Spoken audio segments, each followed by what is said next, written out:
A virologist with the Kumasi Center for Collaborative Research into Tropical Medicine is urging commercial transport operators to design COVID-19 preventive protocols beyond government's directive.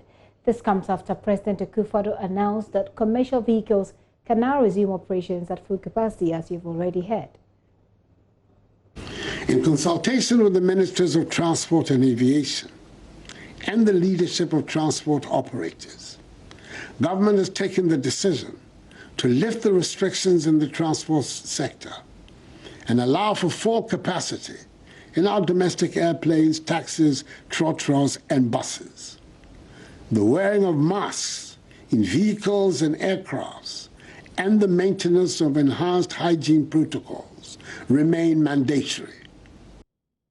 As President Akufo-Addo yesterday was speaking to Loud News, virologist Dr. Michael Owusu noted that Ghana's cases could increase if transport operators do not ensure the protocols are actually observed.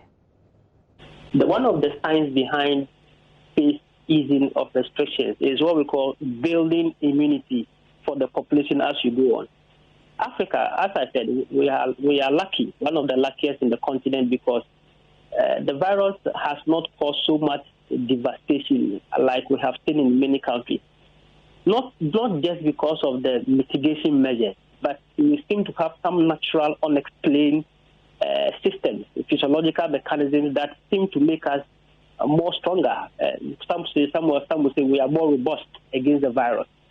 There are indications that some previous coronaviruses we have may have given us some standard of strength. So this is why our death, I think, is very low, in addition to the many other mitigation measures. So, yes, transport or buses coming together, they have challenges. But if everybody who goes to the transport is able to put on his mask and observe the protocols, you are likely to limit the spread and to be able to manage possible transmission that may occur.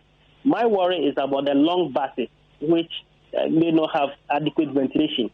So if you have many people in a bus and they have to travel for about 6 hours and they don't have adequate air circulation and they want to close their windows and put on air conditioning, then that may contribute to some of the infection. But this depends, again, on the transport organizations, the union. So once the president has made this declaration, I will expect that the transport unions will also have their own protocols, advise their drivers to ensure that they allow ventilation, and the people who board their buses also put on their masks.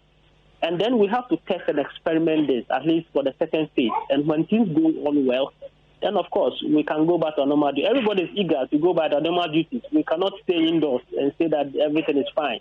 But once we want to go to the other phases, then of course it's important that we are able to do what is right, so we can be able to move ahead with where we are.